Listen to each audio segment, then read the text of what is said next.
Hello, everyone. You're listening to the Small Business Show. My name is Swire Ho from Garuda Promo, your host for the show. My guest today is Scott Bywater. Scott is one of the most sought after marketing copywriters in Australia, who runs what many regards as the highest level private marketing group in Australia, Elite Marketers.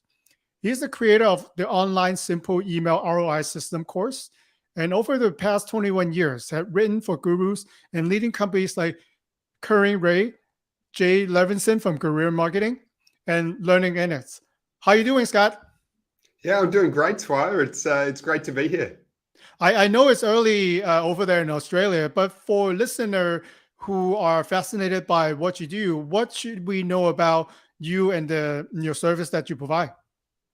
Yeah, absolutely. So from what I've done is, I mean, I've been involved in the world of copywriting for over 2 decades, and over the last year, before the hype of ChatGPT, I developed a system for basically writing emails in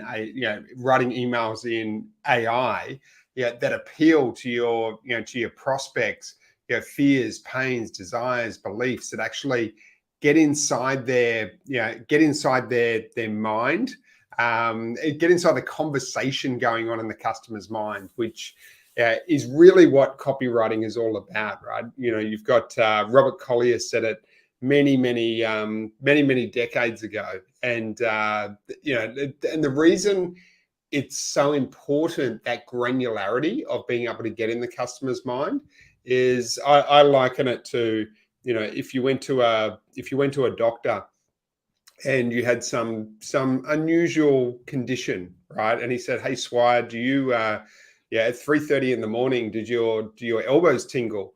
And then does your neck twitch like 5 minutes later?" And you're like, how did you know that? So the more we can enter the conversation going on our customer's mind and program create programs for the AI and get it to actually spit out stuff which is very specific to us. But yeah, so that's where I think AI is so powerful, when we can bring that granularity into it. I think it's fascinating that you actually jump right into that without me asking. And Yeah. as a copywriter, you not only not afraid of AI, you're embracing it. Because I've talked to copywriters that didn't want to change because they thought that if AI can do the job, then they will be out of a job. So, love to find out more about the power of email marketing, like you suggest. Like, you're saying a lot of people are doing it wrong. We know that we have to do it. So, what are some of the common mistakes, and how would you go in as a professional to point out some of the things that we can improve? Yeah, and you make a great point. I think what we've always got to do is we've got to embrace technology, right? Because there's no point being, if you're had a particular job at a factory years ago, and some technology came out that was going to take over your job. You really need to be able to, you really need to be a step ahead of that technology and know how to use it, or be willing to pivot. And I think we all need to be like that, when it comes to AI. But from a marketing perspective, where the AI is like super strong. So the AI is super strong, right? If you want to brainstorm, it's like an amazing brainstorming buddy, right? So there's two things that hold people back with email marketing. They're like, I don't know what to write about. So the AI, if you feed it the right prompts and you structure it, and there's a strategy to it. Yeah. So AI is like a what's the word for it? It's like a chainsaw.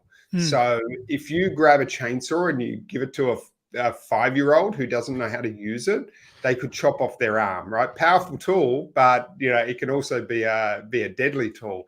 And AI is the same in the wrong hands, right? If you don't know how to use it, you can make mistakes and do more damage to your brand and your reputation. So you need to know exactly how to use that AI. But then as I was saying, it's an amazing brainstorming buddy. So it can brainstorm ideas, and you could have you could work on it for 10-15 minutes, and you could have hundreds of ideas that you can then go out and write copy for. Now, the other thing that holds people back, but it won't give you the strategy. You've got to have the strategy yourself, right? So the strategic thinking is something that no matter what field you're in, that's never going to go out of vogue or not anytime soon, right? And then the other thing the AI does incredibly well is it gets you started, right? So most people, and we were talking about this before the call, they got like this blinking cursor syndrome. So when you need to write an intro for your podcast or something like this, you're like, like you stare at a blinking cursor and it's just like, oh, I don't know what to write. Whereas if you can get the AI to help you with that, it punches it out, and it's much easier to then go in and edit something than it is to write it from scratch. So it's the same. It's the same with emails. You can give it certain. You can literally write with 2 prompts. You can literally write an email within minutes once you've created that. We spent about 20 hours creating this email blueprint, right, to make it to actually be able to do this. But then you can literally give it a couple of prompts, and it'll spit out a pretty eye-opening email when you look at it that is tailored to your business, to your target market, all that sort of thing. And then you can always go in there. So it's not about sounding like a robot, right? Because then you can actually go in there and you can actually personalize it and customize it, or use something like otter.ai to bring in, to get it to transcribe a little bit of content and throw that in to the email. So that's where AI is so powerful within that email process. So what do you think a good email marketing does? And we mentioned a lot of tools that could be helpful to us, but I agree with you that the ideation and then the process, how well you know your customer, remains the key to success. So from my point of view, a lot of email marketing get filtered because we get so many emails every single day. When I start working, I have to delete 100 emails before I start working. So a big chunk of my time are getting people who try to solicit me or pitch me an idea. So what would you suggest? Like, how do we focus on to create like a winning email marketing that everyone will open up right away? Yeah, no, great question. And when I'm talking about email, excuse me. so when I'm talking about email marketing, I'm talking about more that inbound. So like most people have 50 clients, 20 clients, 100 clients, or whatever that they've dealt with over the years, right? So they then can be added to their email list, and you can also do things like offering special reports and that sort of thing to get people to join your email list. So this is something where you're using it as a trust building tool. Now, a lot of people go, email marketing, that was from 10 years ago. Now it's all about social media and Facebook ads and all of that sort of thing. And what according to litmus.com, there's no better ROI than email marketing. So it's actually a 36-to-1 return. So, but what happens, Swire, is when you send out an email, you don't get the dopamine hits like you do with Facebook ads, or no. Let's say you put a Facebook post, which everyone will be relevant to. You get 3 likes, 5 likes, 10 likes, 20 likes. The dopamine hit your brain, and so you're encouraged to do it again. The problem is that those likes and those comments don't actually fill your bank account.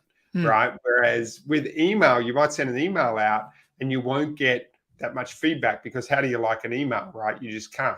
So it's much more. And even if you reply, the whole world's not seeing it. So maybe you're less encouraged to actually reply to that email. But when it comes to the rubber meeting the road and the ROI, nothing still beats email.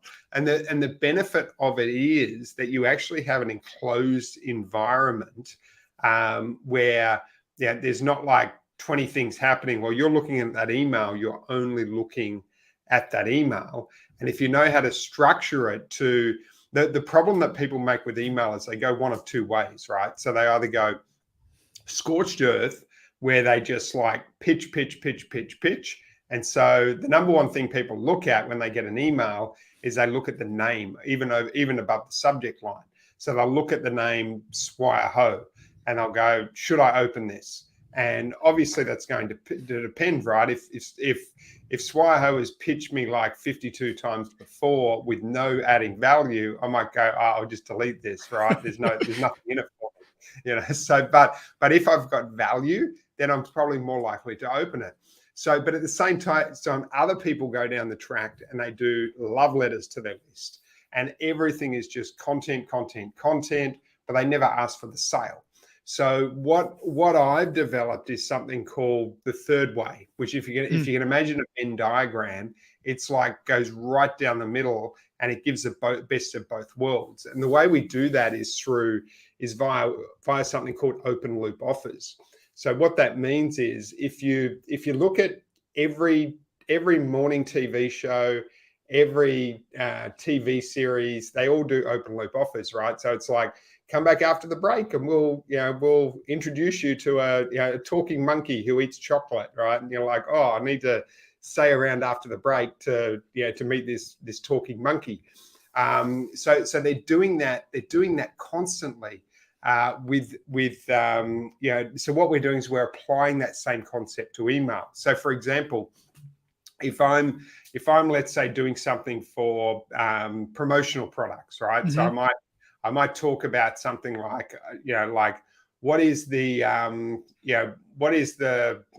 headline might be something like the best way to grab attention.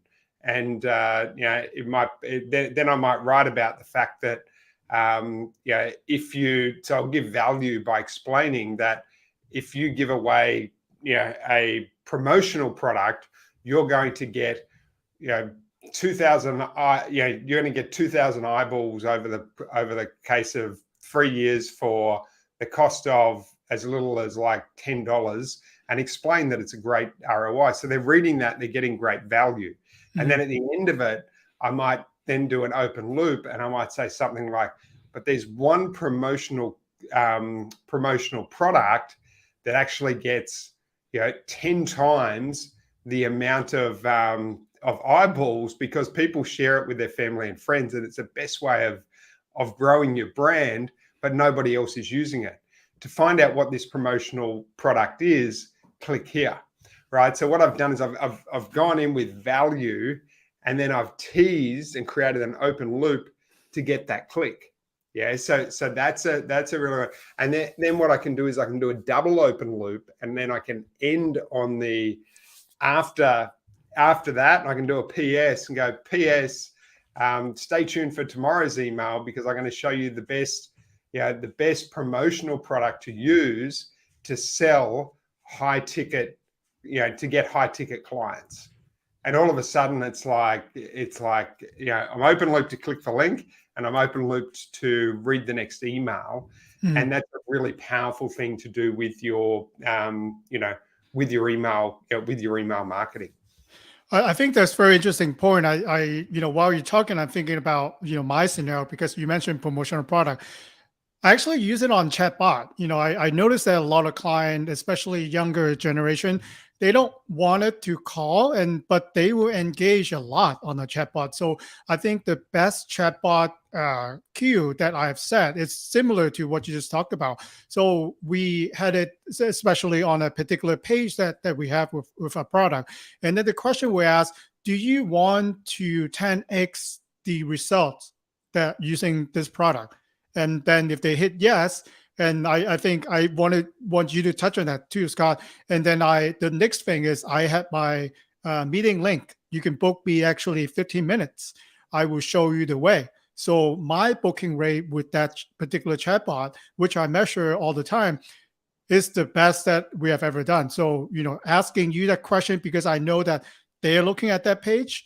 I'm doing the prompt, and then they would just book that meeting with me. So I think that what you're saying is, if I know their common pain point or what really they care about, and I prompt that question, and I won't give it to you right now.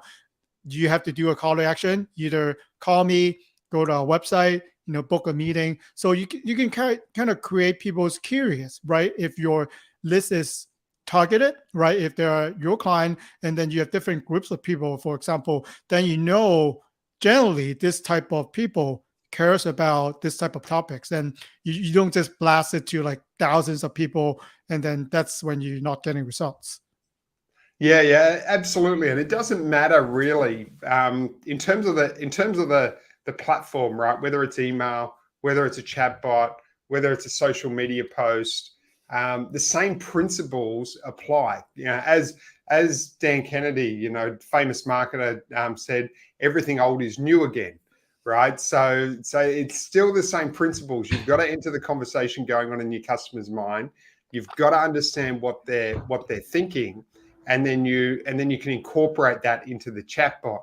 And yes, the AI can help with the writing, but you've got to do it. Doesn't know the conversation going on in your customer's mind. It's not aware of that. You've got to actually program it with that for it to then help you with the writing of it. So that's where it's but that's what to keep in mind. Whether it's a chatbot, whether it's any of this, is you've got to enter that, really enter that conversation in the right way. So there's another one. I was looking at one of my clients, and she started using it. She's written several books on on property renovation, and she put it into Slack, and she's literally created a bot in Slack. And if you ask a question about property renovation, the AI will pull from the book and actually answer that question. So yeah, it's amazing the technology that we've got, but obviously, yeah, the strategic thinking to actually get there can't be replaced. Like, you actually had to do the strategic thinking to work out how to make that bot act, and it's the same no matter what platform that you're advertising in. Yeah, 100% agree. There are companies that do it so well, I don't need to call them. But there are companies that don't do it so well, and they don't have a phone number. Sometimes want to smash my monitor, right? You keep getting nowhere, and then your question are not getting answered. This is when you lose a customer. So Scott, I wanted to dig in deeper. You mentioned that we provide a hook for people to go to the next loop, right? That you suggest to action. What if I wanted to turn my email list into more conversation, and I actually want people to book me for appointment? Are there best practice that you can share that we could, to do better for turning into book appointments? Yeah, absolutely. And I think the real key with taking someone from an appointment, again, it's very similar to what I explained before. Like, if we were promoting the promotional products business, where you would take them through, and then you're doing an open loop. Instead, at the end of the call, you're still leading with value, and then at the end of the call, you might say, "Hey, there's one other there's one other product that is the best way for getting into high-end decision makers. In fact, there's a whole formula for getting into high-end decision makers." And that's something I'd love to take you through on a call with me, where you're going to discover exactly how to do it, then maybe a couple of benefits. To book in a call, click here. And then when they click there, they're actually taken to a landing page which explains the benefits of exactly what they're going to get when they book in a call, maybe with a video of you and and some bullet points, so it's really clear what's going to happen on that call. And then they can book it in through whatever your platform is, whether it's Book Like a Boss or Calendly or whatever. They can book one straight into your calendar from there, which for most higher end products and services, that's if you're selling something worth $100 or $150 or something like that, you could probably take people to a landing page and get people to buy real time. But if you're selling a higher end service where it's thousands of dollars, you're better off pushing them towards a call where you can actually have that appointment and close the sale. Well, as a professional copywriter, so when a client approach you for with their particular industry, what type of questions or how do you take them through to uncover that curious, that turning point question of each industry? Are there exercise that you would suggest us to go through to come up with with that golden question that everyone's going to click that button? Yeah. So really, the process that I go through when taking on a client, when we really go deep, is really understanding. So it's we go through an in-depth process. Yeah, it can take a few hours to actually go through. So we're understanding their fears, their pains, their desires, their beliefs. And when I say I mean their clients, right? The Hmm. people they're selling to, the objections, the problems, the benefits, all of that sort of thing. So we're super clear on who we're writing to, and then this then becomes almost like their Bible going forward. That whenever they write copy, they're going back to this. So whether it's whether I'm writing the copy or whether they've got someone internally or whether someone else is or they're creating content, this becomes almost like where they draw everything from. I also take the time to really understand their process. Like, what's the process of where they take their client from a sad face to a happy face? Like, what are those steps? Like, for example, if someone's a builder, it might be, well, the first stage is they've got to have that initial sort of profiling stage of understanding the customer. What do they want? All of that sort of thing. Then they might move to design. Then they move through to like getting all the regulatory approvals. And it's only step 4 or 5 when the building actually starts. So that's like really clear in terms of how they work. And then I also go through and really understand from the client's perspective, because people buy, as Simon Sinek says, they buy why we do it, not necessarily what we do. So I take the time to understand their why, and also what's unique about their business over and above their competition. What makes them stand out. And once you've got that platform, then it becomes far easier to write the copy, because you understand how to get in the client's mind. Now, from there, what we do, like, let's say we're writing website copy, for example. Hmm. So I will use all of that research data, and have very, very specific questions. So, I will create a list of questions which I will then interview you and transcribe that interview. So we'll get AI to actually, we use a platform called Otter to then transcribe that interview. And then that brings all of the raw materials for the copy, which can then be cut up. And there's a great little platform called Scrivener. So then you can cut up all that research and drop that into Scrivener, and then it becomes really easy to pull to, and then create the copy from there. So there's it's very process oriented to get to the end result. And the reason for this, Swire, is because one of the greatest modern day copywriters, arguably, there's probably little doubt, right? But his name was Gary Benzavenger, and one of the things he said is you spend 40% of the time on research, 40% of the time on writing, and 20% of the time on editing. Now, I've found that I spend even more time on editing and less time on writing. That's why I'm not particularly concerned about AI for like really high level copywriting, because the AI helps, it supports the process, but it's still very, very strategic to go through that. And writing is only one part of where the AI will help you. It'll help you with the research, because it'll make it far simpler, and it will help you with with the writing.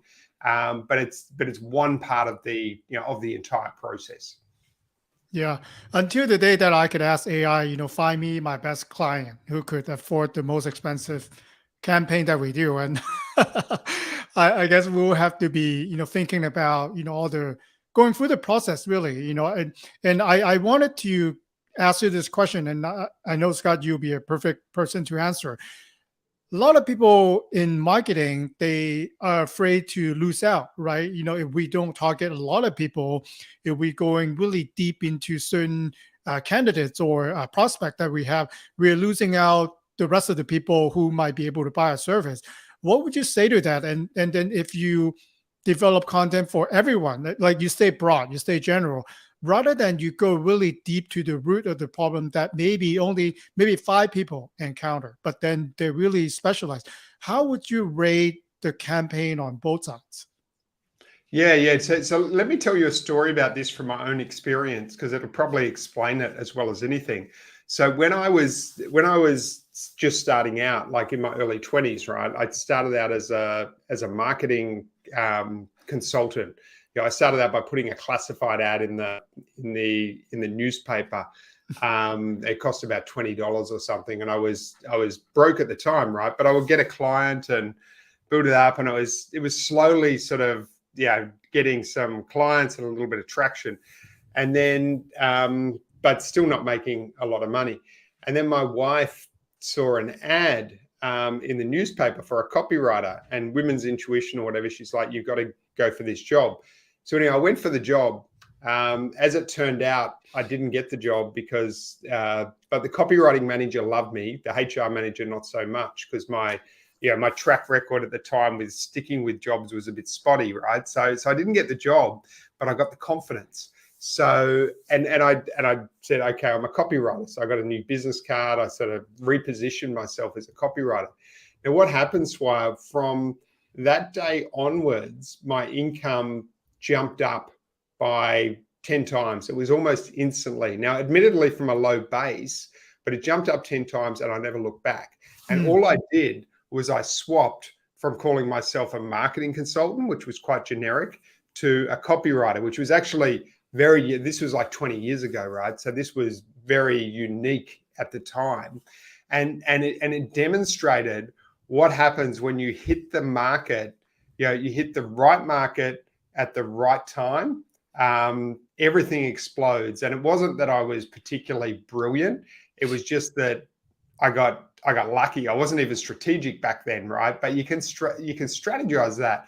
And the way I look at it, it's like it's like when you're out there surfing, waves come through. Now, if you're too early, you sail over that wave. If you're too late, you get dumped.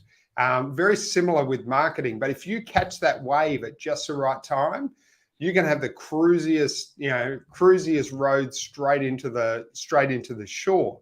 And it's very similar with marketing. So you're like for instance, if you're a Facebook ads person and you establish yourself, 8 to 10 years ago, or whenever Facebook really became hot, there was no Facebook ads people. You could have had a unique edge, and you could have a thriving business today. Now, you could still get into Facebook ads today. It would just be harder because it's much more of a red ocean than a blue ocean. So the more you can really think about where the market is, and there's a good book which talks about this called the Blue Ocean Strategy. And there's some great charts you can sometimes find online of how companies like McDonald's did this at the time and that sort of thing, and looking at what everyone else is offering and how you can find the sweet spot is really, really key. And I would encourage everyone to really do that and to think about, because what we're looking for is we're looking for a product or service where we hit the bleeding neck of our customer. Because if you've got a bleeding neck, right, like if you're sitting there, you've got a bleeding neck, and you're not going to say, can I help you fix that bleeding neck? No, I'll think about it. Let's come back to me in a few months and we can chat then, right? You're just going to go fix it. Fix the net. Fix it. What does it cost? And that's really what we want to be, moving towards. And when we find it, like Richard Koch, he wrote a book called The Star Business, and he's like, if there's one ability, and a star business is like you're in a growth industry that's going up 10% a year, and you're like a leader in that niche. And he said, if there's one skill above anything else that a business owner should have, above having an MBA, above this, it's being able to know how to create a star business. He says, because once you do that, you don't have to be particularly brilliant. The business just comes in because you're servicing a real need, and you're running a magnetic business. Yeah, I think that kind of sums it up for entrepreneurship. There are people who could just walk around and then they somehow pick the opportunity and they make millions. there are people who start 10 businesses, they all flopped. So I think, that's kind of the fun part. And at the same time, that's the scary part. Yes, yes, yeah, 100%, 100%. And if you're writing copy, that's where the strategy is so important, right? Because if you're writing copy for a product that really doesn't have the uniqueness, it's more like drawing blood out of a stone. So the job of a really good copywriter is almost, and I've acted like as like a or it's like a CMO for some clients, because the job of a really good copywriter is having that CMO ability, because essentially, like, any copy is just like laying bricks, right? But if you want to build a house, do you just go, oh, Swai, you want to build a house? And then I just bring like 1,000 bricks and just like randomly start laying them on the land that you want to build in. Yeah, no, you don't do that, right? Like, so what you do is you work out what you want to build. You work out, all the sun, you do, where the sun is. So you got the heat in the right place. You set up, you write a design and get the architecture done. Yeah. Building a house is like stage 4 or stage 5. And it's the same with copy. So if you just go, you know what, I'm just going to get AI and plug it in and go bang from the outset without a plan and without a strategy, then it's a little bit like, building a house with bricks. Now, obviously, for, let's say, podcasts and stuff like that, it can work. Like for tactical things, you go, I want to write a complaint letter. Bang, you plug it in. Or, bang, I want to do this podcast. I wanted to write up fantastic for that. But when it's strategic and it's about growing your business, it's a tactic, which is part of your overall strategy. Yeah, I like that. It's the idea, and then the actual work. I think I don't know how to explain it, but I think I've been taught by my parents that, the smart people talks, the not so smart people do the actual work. So Yeah. I think with AI, you can actually do that. If you're smart, if you really know where to target or what to write about in our case, then AI is just a tool. It's your trustees, right? Because as of this point, whatever that you tell it to write, it will write. It's not going to fight back. So, but the idea, the direction, it's all relied on you. Yeah, that 100%. And it's looking at it's looking at it as a tool, which is exactly what it is, and it's like a power tool.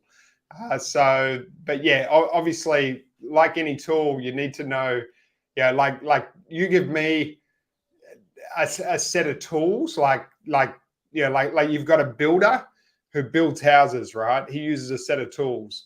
You've got me, who has never built a house. You give me that same set of tools, I'm not gonna create what the builder creates. Do you know what I mean? I'm going to look at them and go, how do I use these? What's the strategy? How do I it's like a deer to the headlights. So it's still the training on knowing how to use all the tools. Yeah, Scott, I think, this is very good and timely information. And obviously, there is a need for knowing who to write to. You don't just randomly write to everyone. So I think the focus part is the key to success. For a listener who might have more detailed questions or want to find out what they can do, what would be the best way to reach out to you?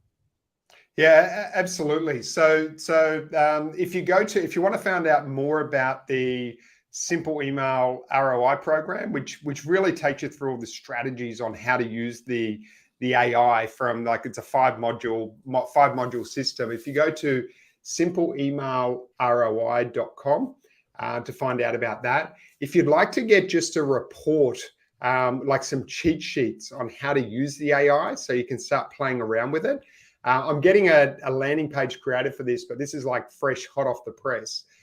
So just send me an email to scott@scottbywater.com.au. And if you send me an email, I'll get that report. I'll email that report straight back to you, and you'll get an idea of. I'll add you to my email list so you can get an idea of how I do emails myself. So they're probably the best way. And if you just like to reach out in regards to copywriting or anything, then either copywritingthatsells.com.au or just shoot me an email. I'll definitely include all the show notes and links on the show. And thank you, Scott, for coming on to the show today. Yeah, no, you're welcome, Swara. It's been a lot of fun, and yeah, I love talking about all this stuff. Yeah.